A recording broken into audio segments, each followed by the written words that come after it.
Hello guys, welcome to the mind maintainer.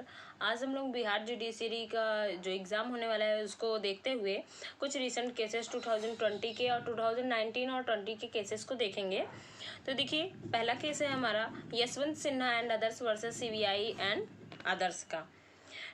Document that were leaked from official secrets act are admissible in court. देखिए, इस case के दौरान petitioner ने कुछ ऐसे डॉक्यूमेंट्स रिलीज कर दिए, कुछ ऐसे डॉक्यूमेंट्स कोर्ट में प्रेजेंट कर दिए गए जो ऑफिशियल सीक्रेट्स एक्ट के अंदर प्रोटेक्ट थे।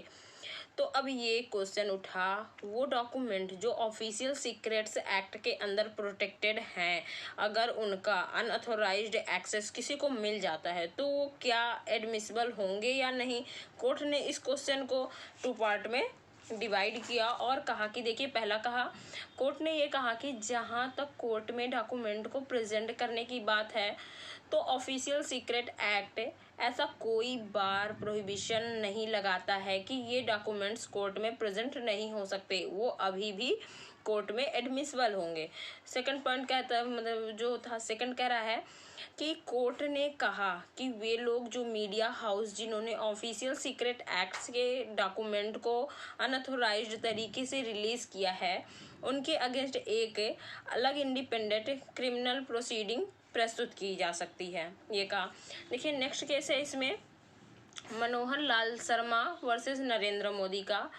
तो देखिए, Rafale deal judgement are no irregularities in purchase of 36 Rafale fighter jets. इस केस में कहा गया कि सुप्रीम कोर्ट को ये नहीं लगता कि केस में और कोई भी जांच बाकी है और कोई भी जांच होनी चाहिए, ये हो गया। देखिए, नेक्स्ट केस हम लोग देखते हैं। नेक्स्ट केस में देखिए, फहीना Sirin versus state of Kerala का है, इंटरनेट से है, 2000 का। तो देखिए, इस केस में राइट टू इंटरनेट को as a fundamental right establish किया गया और इस राइट को प्रोटेक्ट किया गया आर्टिकल 21 और आर्टिकल 21A के अंदर। देखिए, नेक्स्ट केस है Mukesh Kumar versus state of Uttarakhand reservation 2020 का। इस केस में कहा गया कि प्रमोशन में reservation is a not fundamental right, ये स्टेट टू स्टेट वेरी करेगा। तो ये केस रिलेट करता है प्रमोशन में रिजर्वेशन को। देखिए, फिर आते हैं हम लोग थर्ड केस में। इसमें मतलब जिसमें किसी न किसी वैलिडिटी की बात की गई है। तो देखिए, पहला है Swiss riven versus union of India IBC 2016 का केस। तो इसमें IBC को इंसॉल्वेंसी एंड बैंकरप्सी कोड 2016 को कॉन्स्टिट्यूशनली वैलिड कहा गया। देखिए, अब फिर नेक्स्ट केस है, देखिए, Prithviraj Chauhan versus union of India ST/SC का केस है। 2018 में पार्लियामेंट ने प्रिवेंशन ऑफ एट्रोसिटीज एक्ट में कुछ अमेंडमेंट्स इंट्रोड्यूस किए गए थे जिसे चैलेंज किया गया। तो इस केस के थ्रू उस एक्ट को वैलिड कहा गया, ये जितने भी पॉइंट हम आपको एक्सप्लेन कर रहे हैं उसको आप लोग नोट करते चलिए, तो इससे आपको एग्जाम के टाइम में भी हेल्प मिलेगा और जल्दी से आपका कवर भी हो जाएगा, लर्न भी हो जाएगा। देखिए, नेक्स्ट केस है Hindustan construction company versus union of India A&C act arbitration and consultation act का 18 देखिए सेक्शन 87 पर क्वेश्चन हुआ। ये एक्ट है 87 पर क्वेश्चन उठा था, तो सुप्रीम कोर्ट ने इस केस के थ्रू आर्बिट्रेशन एंड कंसल्टेशन के एक्ट के सेक्शन 87 को रिमूव कर दिया है। वेरी इंपॉर्टेंट है, ध्यान दीजिएगा, रिमूव कर दिया क्योंकि वो आर्टिकल 14 से वायलेटिव था। तो ये केस में आर्बिट्रेशन एक्ट से के 87 को रिमूव कर दिया गया है। नेक्स्ट केस है हमारा, देखिए, Alok Verma versus union of India CBI का केस है, जो CBI के पावर्स को रिलेट करता है। इस केस में क्या हुआ कि सेंट्रल गवर्नमेंट में एक ऑर्डर निकाला और CBI के डायरेक्टर आलोक वर्मा को उनकी पावर से डाइवेस्ट किया। इसी ऑर्डर को इस केस में चैलेंज किया गया था। तो सुप्रीम कोर्ट ने कहा कि सेंट्रल गवर्नमेंट का जो ऑर्डर है ये सही नहीं है और वहां से सेटिसाइड कर दिया तो ये है सीबीआई के डायरेक्टर आलोक वर्मा का केस। नाउ देखिए next case, Ram Babu Singh Thakur versus Sunil Arora, politics से रिलेट करते हैं इसको। तो देखिए जो क्रिमिनलाइजेशन ऑफ पॉलिटिक्स से डील करता है, इस केस से सुप्रीम कोर्ट ने कहा कि जितनी भी पॉलिटिकल पार्टी हैं उन्हें अपने वेबसाइट में अपने कैंडिडेट के अगेंस्ट जो भी क्रिमिनल केसेस हैं उन्हें डिस्प्ले करने होंगे। तो ये केस है क्रिमिनलाइजेशन ऑफ पॉलिटिक्स का। देखिए ये केस हुआ। नेक्स्ट केस है Shrimant Bala Saheb Patil versus honourable speaker, disqualification Karnataka assembly. क्या कह रहा है ये, इस केस में डील ये करता है कि क्वालिफिकेशन के मैटर में, इस केस में क्या हुआ कि कर्नाटका असेंबली के जो स्पीकर हैं उन्होंने कुछ एमएलएज को डिस्क्वालीफाई कर दिया था, जिसे इस केस में चैलेंज किया गया था। और इस केस में सुप्रीम कोर्ट ने कहा कि स्पीकर ऑफ द हाउस के पास क्वालिफिकेशन की पावर, उसको करने की पावर नहीं होगी। देखिए फिर नेक्स्ट केस है सीजेआई सेक्सुअल हरेसमेंट कॉन्स्पिरेसी का केस। यहाँ पे सीजेआई होगा, यहाँ पे इसको कर लीजिएगा। देखिए इस केस में एक एक्स सुप्रीम कोर्ट स्टाफ ने मीडिया के सामने और वाइस सुप्रीम कोर्ट जजेस को ये लिखकर अलीज किया कि then chief justice of India Ranjan Gogoi ने सेक्सुअली हरास किया है। इस पर रिप्लाई करते हुए जस्टिस रंजन गोगोई का कहना था कि ये जो चार्ज है ये फैब्रिकेटेड है, जो इंडिपेंडेंट ऑफ जुडिशियरी को अंडरमाइन करने के लिए लगाए गए हैं। इस कंप्लेन की पूरी इंक्वायरी के लिए 2 पार्ट में डिवाइड किया गया, इंक्वायरी को 2 पार्ट में डिवाइड किया गया। पहला था कॉन्स्पिरेसी की इंक्वायरी के लिए, जिसकी इंक्वायरी कर रहे थे ए.के. पटनायक। दूसरा था सेक्सुअल हरासमेंट के चार्ज के लिए इन हाउस पैनल बनाया गया। इन दोनों ही इंक्वायरी पैनल ने चीफ जस्टिस ऑफ इंडिया को क्लीन चिट दे दी, पर दोनों ही पैनल्स की रिपोर्ट को पब्लिक नहीं किया गया था व इस केस को क्रिटिसिज्म भी झेलना पड़ा था। तो देखिए हमारा नेक्स्ट केस है, इसको आप लोग पॉइंट बाय पॉइंट एकदम शॉर्ट में करके आपको बताया गया कि याद रहे, तो आप लोग नोट कर लीजिएगा। फिर देखिए अयोध्या बाबरी मस्जिद डिस्प्यूट इसका है। तो देखिए अब 70 साल पुराना केस जो 9 नवंबर 2019 के लैंडमार्क जजमेंट से सॉल्व किया गया, ये केसेस है Mohammad Siddiqui throughout others versus हनन रुजन दास, सुरेश दास का है, महंत सुरेश दास। देखिए 40 दिन की हियरिंग के बाद सुप्रीम कोर्ट ने यूनिमोजली जजमेंट सुनाते हुए कहा कि 2.77 एकड़ का जो डिस्ट्रीब्यूटेड लैंड है उसका मालिकाना हक रामलला को दिया जाएगा। साथ ही में आर्टिकल 142 के अंदर 142 के अंदर अपनी पावर्स का यूज करते हुए सुप्रीम कोर्ट ने ये कहा कि मस्जिद बनाने के लिए सुन्नी वक्फ बोर्ड को 5 एकड़ जमीन अयोध्या में ही दी जाएगी। इतना आप याद रखिएगा। बाकी इसका एक वीडियो सेपरेट आपको चैनल में दी जा चुकी है, उसको आप लोग देख लीजिएगा डिटेल में, अगर ये अयोध्या बाबरी मस्जिद का आपको देखना है तो। देखिए नेक्स्ट केस है Indian hotel and restaurant association Aahar versus state of Maharashtra, blanket ban on Maharashtra dance bar overturn 2016 act. ये एक्ट बना था तो इम्पोर्टेंट है, याद रखिएगा। महाराष्ट्र सरकार ने बैन किया और लाइसेंस से जो भी प्रोविजंस थे लाइसेंस से रिलेटेड डांस बार के कुछ रिलैक्स्ड दिया तथा सीसीटीवी लगाना मना किया कि पहले सीसीटीवी लगा था तो उसको हटा दिया गया कि नहीं लगेगा। एल्कोहल सर्व पर जो बैन था उसे हटा दिया गया और एजुकेशन इंस्टीट्यूट से 1 किलोमीटर की दूरी पर होगा ये कहा गया, और करेंसी नोटों पर भी वहाँ पे वो करने पे रोक लगा दी गई है।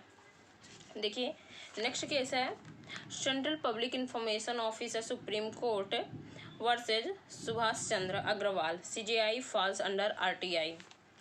क्या कहा गया इस केस में? इस केस में कहा गया कि सुप्रीम कोर्ट ने कहा कि सीजीआई का जो ऑफिस है ये एक पब्लिक अथॉरिटी है और वो आरटीआई एक्ट के अंदर गवर्न होगा। जजमेंट को सपोर्ट करते हुए डीवाई चंद्रचूड़ ने ये कहा कि किस बेसिस पर जजेस को सिलेक्शन और अपॉइंटमेंट होता है, इस इंफॉर्मेशन को पब्लिक डोमेन में डालना बहुत ज़रूरी है। बट कोर्ट ने इस बात को भी हाईलाइटली किया कि जुडिशियल एडमिनिस्ट्रेशन के कुछ एक्ट्स में कॉन्फिडेंशियल रखना जरूरी होता है। तो देखिए नेक्स्ट केस है 14 है इसमें,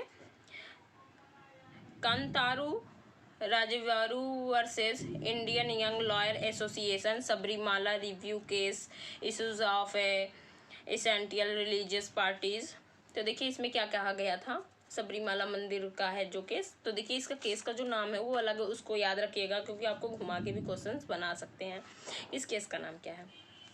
तो देखिए इसमें है Indian young lawyer association versus state of Kerala.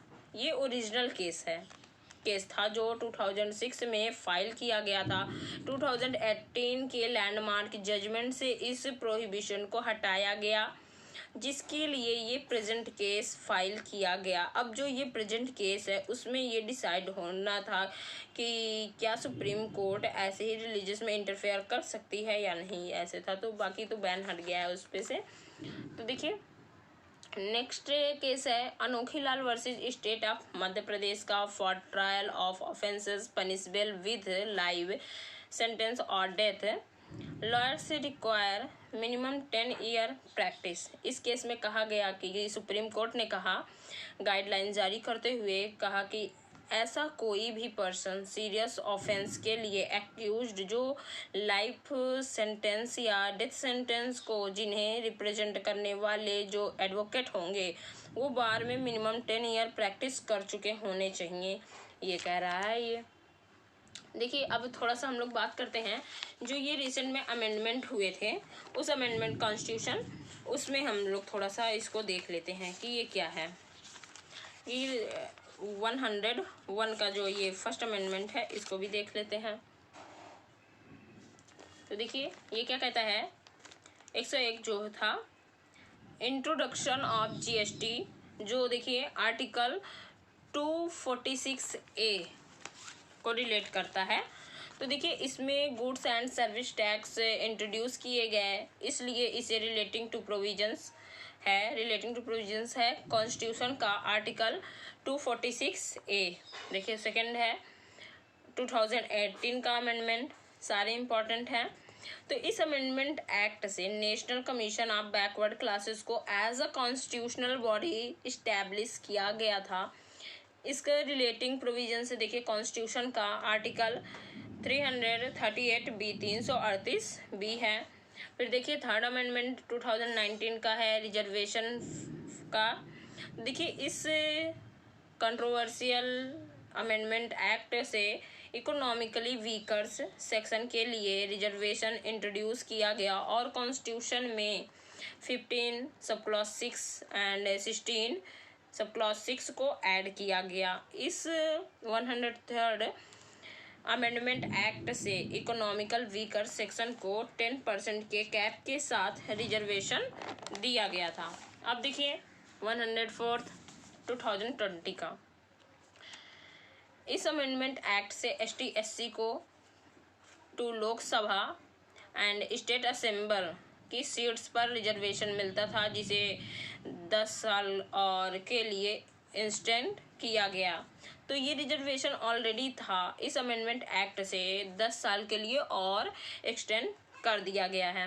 देखिए इसी के साथ थोड़ा सा एक और देख लेते हैं। देखिए इसमें इंटरनेट टेक्नोलॉजी एक्ट 2019 में जो चीनी ऐप बैन हुए हैं वो किस ऐप मतलब सेक्शन में हुए हैं, इंटरनेट आईटी एक्ट के किस सेक्शन के अकॉर्डिंग हुए हैं? तो 69A याद रखिएगा, वेरी वेरी इंपॉर्टेंट है। चाइनीज ऐप जो 57 पहले हुए थे, अभी 100+ कुछ हुए हैं, वो भी 69A के तहत ही बैन किए गए हैं। देखिए अब हम लोग कुछ केस की बात करते हैं। इस केस में देखिए, अच्छा ये आप लोगों को पता है इनरी क्यों यूज होता है? इनरी क्यों यूज होता है? इनरी कॉन्स्टिट्यूशन ऑफ कोविड-19 virus in children protection home 2020। देखिए 2020 के सारे केसेस हैं। तो देखिए सबसे पहले देख लीजिए इनरी क्यों यूज होता है, इनरी का क्या मतलब होता है। देखिए जो जब हम कोई भी केस को देखते हैं तो उसमें ए वर्सेस बी यानी कि कोई नाम दिया होता है, फिर वर्सेस बी करके लिखा होता है। तो लेकिन जिस पार्टी में कोई अपोजिट पार्टी नहीं हो, जिस पार्टी में कोई अपोजिट पार्टी ना हो, तो वहां पर इनरी यूज किया जाता है। सो मोटो से या स्वयं से कोई एक्शन ले रहा है तो वहां पे या तो देखिए एक स्पाउस है जो कि अपने बच्चे को गोद ले रहा है, तो इन सारे सिचुएशन के अंदर इनरी टर्म का यूज किया जाता है। इस कोर्ट में सो मोटो, इस केस में सो मोटो एक्शन लिया गया। तो आप लोग देख लीजिए।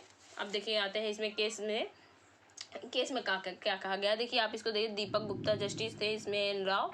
तो आप लोग इस केस को पढ़ लीजिएगा, देख लीजिएगा। तो पूरा इसमें स्क्रीन में ही दे दिया गया है। देखिए सेकंड केस है in re guidelines for court functioning for video conferencing in all courts across the country 2020 का ये केस है, देख लीजिएगा। और फिर है असेंबली परमा ministries limited versus Rohit Prajapati and others का 2020 का केस है, ये भी देख लीजिएगा। और फिर है state of Gujarat versus Mansukh भाई कांजी भाई शाह 2020 का केस। ऐसे लीगल जो मेन जजमेंट थे वो पहले ही थे, अभी सब बस एक नज़र आप लोग रखिएगा, ध्यान रखिएगा इसके। भागवत शरण वर्सेस पुरुषोत्तम 2020 का केस। और फिर है union of India versus R थाईग्राम राजन 2020 का केस। और फिर है union of India versus R, वही है। तो देखिए सेवेंथ है शंकर सुखराम कंजले डायड थ्रॉट का केस है, इसमें 2020 का। ये भी है नारायण कृष्णा गेड एंड अदर्स का। सारी ये केसेस हैं, आप लोग इसको नोट कर लीजिएगा, देख लीजिएगा। ज़्यादा इंपॉर्टेंट नहीं है, लेकिन एक नज़र इसमें भी आप देख 2020 के ही सारे केस हैं, लेकिन लीडिंग केस जो पहले हमने बताया है वही है।